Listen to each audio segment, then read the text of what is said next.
आज हम लोग शुरू करने जा रहे हैं क्लास 11th का एनसीईआरटी बुक का 13.1 चैप्टर, जो पुराने बुक में है। नए बुक में 12.1 और यह चैप्टर का नाम है लिमिट्स एंड डेरिवेटिव। यह बहुत ही इंपॉर्टेंट चैप्टर है और हम इसको चलिए बनाते हैं। बहुत ही आसान तरीके से इसको सॉल्व किया जाएगा, ठीक है ना। और यह चैप्टर जो है आपके 11th के लिए जरूरी तो है ही, साथ ही 12th के लिए भी अति आवश्यक है। लिमिट्स एंड डेरिवेटिव जो चैप्टर है यह 12th के लिए बहुत आवश्यक है, इसलिए इस चैप्टर को ध्यान से पढ़ेंगे और समझेंगे, ठीक है। चलिए शुरू करते हैं exercise 13.1।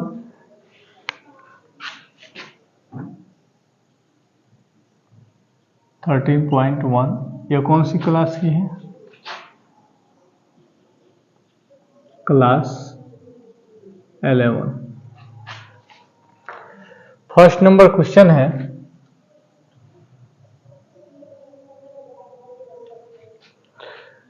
Evaluate the given limit x tends to 3x plus 3। चलिए इसको सॉल्व करते हैं। Limit x tends to 3x plus 3 equal to क्या होगा? आप जानते हैं limit x tends to a fx equal to क्या होता है? fa होता है ना। इस बात को आप जानते हैं कि x tends to a fx equal to fa होता है। तो उसी पर हम लोग यहां पर देखते हैं x tends to 3x plus 3 equal to कितना हो जाएगा? यानी 3x का वैल्यू यहां पर 3 हो जाएगा और प्लस 3 है तो 3 प्लस 3 इक्वल टू 6 आंसर हो जाएगा। सेकेंड नंबर क्वेश्चन देखते हैं।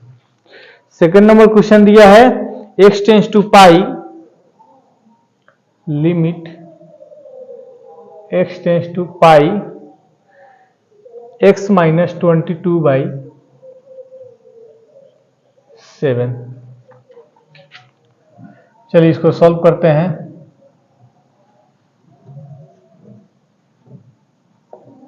Limit x tends to pi x minus 22/7 equal to, फिर वही रूल लगाएंगे। x के बदले में क्या लिखा जाएगा? पाई माइनस 22/7, ठीक है।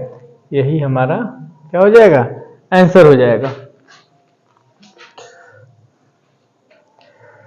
तो ये थर्ड नंबर का सॉल्यूशन ही सिर्फ लिखते चलते हैं। थर्ड का सॉल्यूशन आपका दिया हुआ है question, limit r tends to 1, limit r tends to 1 pi r square. इसको सॉल्व करेंगे, r का वैल्यू लिख देंगे लिमिट नहीं, r का वैल्यू डायरेक्ट लिख देते हैं। पाई, r का वैल्यू क्या है? 1, तो 1 का square, that means pi into 1 equal to pi, answer हो जाएगा। फोर्थ का सॉल्यूशन देखते हैं।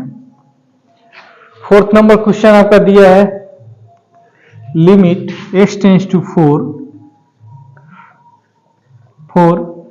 4x plus 3 by x minus 2। ध्यान देंगे यहां पर सबसे पहले हमको चेक करना है कि यह 0/0 के फॉर्म पे तो नहीं है। इस तरह का क्वेश्चन जब भी बटा में आए तो वहां पर हम सबसे पहले चेक कर लेंगे कि 0/0 के फॉर्म में नहीं आना चाहिए, तभी हम लोग डायरेक्ट वैल्यू रख सकते हैं। अदरवाइज 0/0 के फॉर्म में अगर आ जाता है तो हमें इस क्वेश्चन को 0/0 के फॉर्म से हटाना पड़ेगा, तब जाकर के सॉल्व होगा, ठीक है। तो यहाँ पर 4 अगर रखते हैं तो 4 इंटू 4 16 प्लस 3 19 बाई 4 माइनस 2, यानी आपका यह 0/0 के फॉर्म में नहीं है, तो डायरेक्ट इसका वैल्यू हम लोग पुट कर देते हैं। चलिए लिखिए इसको, कितना हो जाएगा? 4 इंटू 4 प्लस 3 बाई 4 माइनस 2, ठीक है। कितना हो जाएगा? 4 4 जा 16 प्लस 3 बाई 4 माइनस 2, यानी 19/2। यही आपका आंसर हो गया। अब फिफ्थ नंबर क्वेश्चन देखते हैं।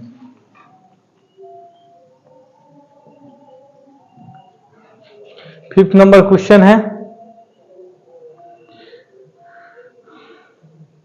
Limit x tends to -1, limit x tends to -1, x to the power 10, x to the power 10 plus x to the power 5 plus 1 divide by x minus 1। यही आपका क्वेश्चन दिया हुआ है। ठीक है, चलिए इसको यहां पर देखते हैं। अगर x का वैल्यू -1 रखते हैं तो -1 के पावर 10 प्लस 1 हो जाएगा, यहाँ पर -1 हो जाएगा प्लस 1, यानी कितना होगा 1 1 2 -1 कितना हो जाएगा 1, अब बाई 1 -1 यहाँ पर बट्टा में 0 आ जा रहा है। ठीक है, तो -1 -2 हो जाएगा ना, यह भी 0/0 के फॉर्म में नहीं है, इसलिए डायरेक्ट इसको वैल्यू को पुट कर देते हैं। लिमिट इसका वैल्यू पुट करते हैं तो -1 to the power 10 plus -1 to the power 5 plus 1 by -1 ध्यान देंगे यहाँ पर -1 टू द पावर 10 है, इवन नंबर है, पावर में तो क्या हो जाएगा पॉजिटिव, इसका वैल्यू हो जाएगा +1। ऑड नंबर है पावर में तो -1, तो यहाँ पर डायरेक्ट प्लस माइनस -1 हो जाएगा, +1 हो जाएगा बटा -1 2 हो जाएगा, +1 -1 कितना हो गया 1/-2 आंसर। 6 नंबर क्वेश्चन देखिए। 6 नंबर क्वेश्चन कहता है x + 1 to the power 5 limit x tends to 0, x + 1 to the power 5 -1/x। चलिए इस तरह का क्वेश्चन को सॉल्व करने के लिए आप एक फॉर्मूला देखे होंगे, याद होगा फॉर्मूला आप लोग को कि x के पावर n, पहले लिमिट लिखते हैं, limit x tends to 0 x to the power n minus a to the power n by x minus a अगर होता है तो इसका फॉर्मूला वैल्यू हो जाता है n a to the power n minus 1। ठीक है, यह फॉर्मूला होता है। तो इस फॉर्मूला पर पुट करने के लिए हम लोग क्या करते हैं, x + 1 को सबसे पहले हम लोग y मान लेते हैं। Let x + 1 equal to y, therefore x equal to कितना हो जाएगा y +1 इधर गया तो -1। ठीक, अब लिमिट भी चेंज करना होगा y के रूप में, क्योंकि x के रूप में था तब यह सब कुछ x में था, अब y के रूप में इसको चेंज करें, लिमिट भी y के रूप में चेंज करेंगे। लिखते हैं as x tends to 0 y tends to कितना होगा, ध्यान देंगे यहाँ पर x के जगह पर 0 अगर रख देते हैं तो y का वैल्यू क्या हो जाता है 1 हो जाता है। देयरफॉर यहाँ पर अगर 0 रखेंगे, इसमें रख रहे हैं 0, तो 0 + 1 इक्वल टू y, यानी y इक्वल टू कितना है 1, इसलिए y टेंस टू 1। ठीक है, चलिए अब इसको लिखते हैं, इसलिए limit y tends to 1, x tends to यहाँ पर a होता है, y टेंस टू 1 कितना हो जाएगा y to the power 5, x + 1 का वैल्यू हो जाएगा y टू द पावर 5 -1, 1 के भी पावर 5 लिख सकते हैं, कोई दिक्कत है नहीं, क्योंकि 1 के पावर कितना भी रखें तो उसका वैल्यू क्या होता है 1 ही होता है, और x का वैल्यू यहाँ पर कितना हो जाएगा y -1। अब चेक कर लो, यह वाला फॉर्मूला आ गया ना, चलिए इस वाले फॉर्मूला पर रख देते हैं। n पावर में जो होता है वही n होता है, पावर में क्या है दोनों में 5, तो यहाँ पर क्या लिखाएगा 5, a यानी जो कांस्टेंट वैल्यू ऊपर में है क्या है 1, तो यहाँ पर कितना लिखेंगे into 1 to the power n -1 यानी 5 -1, तो 5 इंटू 1 टू द पावर कितना भी रहेगा तो 1 ही होगा ना, 5 इंटू 1 इक्वल टू 5, यही आपका आंसर हो गया। चलिए नेक्स्ट क्वेश्चन देखते हैं। क्वेश्चन नंबर 7 है limit x tends to 2 3x² - x - 10 by x² - 4। अब ध्यान देंगे यहाँ पर x इक्वल टू 2 अगर पुट करते हैं तो यहाँ पर 3 इंटू 2² कितना होगा, 2 का स्क्वायर 4, 4 3 जा 12, -2 रख रहे हैं तो 12 - 2 कितना हो जाए 10, 10 - 10 0, ऊपर में तो 0 आ गया। चल भाई नीचे देखते हैं आप, 2 का स्क्वायर -4 यानी 2 का स्क्वायर का 4, 4 - 4 0। यह फॉर्म जो आ रहा है किस फॉर्म में है, 0/0 फॉर्म में है। यह जो फॉर्म है किस फॉर्म में है? 0/0 फॉर्म है।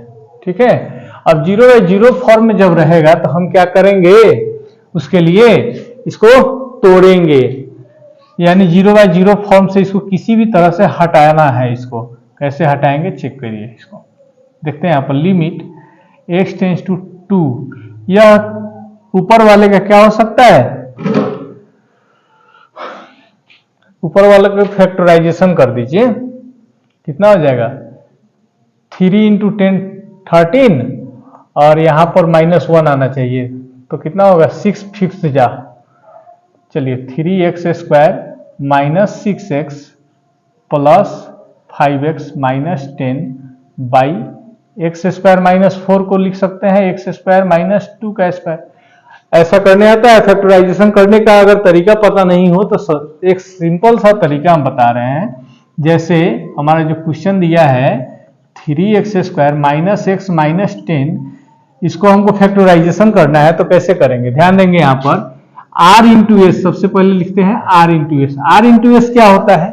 तो r × s जो होता है x² का मल्टीपल और कांस्टेंट दोनों को मल्टीप्लाई कर देंगे, तो x² का मल्टीपल कितना है? 3 × कांस्टेंट कितना है? -10, तो कितना हो जाएगा? -30। ठीक है, अब r + s एक निकालते हैं, r + s। r + s कितना होता है? -1 दिया, x का जो मल्टीपल होगा, x का मल्टीपल क्या है? -1 है, तो -1।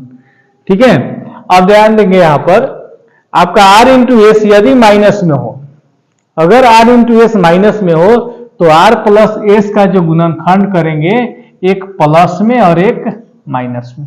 ठीक, यदि r × s यदि प्लस में हो तो या तो दोनों प्लस या दोनों माइनस। ठीक है, तो यहां पर हमारा क्या दिया हुआ है? यह माइनस में दिया हुआ है, लेकिन यहां पर ध्यान देना है, अगर r + s में माइनस दिया हुआ है तो बड़ा वाला माइनस में, छोटा वाला प्लस में। ठीक है, तो इस प्रकार से इसको गुणनखंड किया जाए कि घटाने पर कितना आना चाहिए? -1, और गुना करने पर -30 आना चाहिए, तो 6×5 = 30, यानी -6 और +5। इसीलिए हम लिखे हैं -6x + 5x - 10। चलिए, तो इस तरह से फैक्टराइजेशन करने में आपको कहीं भी दिक्कत परेशानी नहीं होनी चाहिए, क्योंकि 9th और 10th क्लास में बहुत अच्छे तरीके से आप लोग फैक्टराइजेशन पढ़े हुए हैं। चलिए देखते हैं, लिमिट x टेंस टू 2, इसमें से 3x कॉमन निकल जाएगा, तो हो जाएगा x - 2 + 5 कॉमन निकल जाएगा, तो x - 2 बाई, या x² - 2² का फॉर्मूला हो जाता है x - 2 × x + 2। चलिए एक लाइन और लिखते हैं, लिमिट x टेंस टू 2, अब x - 2 दोनों में से कॉमन निकल जाएगा, तो हो जाएगा 3x + 5 बाई x - 2 × x + 2। ध्यान देंगे x - 2 से x - 2 कैंसिल आउट हो जाएगा। अब बच गया limit x tends to 2, 3x + 5 x + 2। अब चेक कर लो, क्या यह 0/0 के फॉर्म में है? नहीं है, नहीं है, देयरफॉर क्या हो जाएगा? इसका वैल्यू पुट कर देते हैं, 3 × 2 + 5 बाई 2 + 2, यानी 3 × 2 = 6 + 5 बाई 4, दैट मीन्स 11/4 आंसर। चलिए नेक्स्ट क्वेश्चन देखते हैं, 8 नंबर।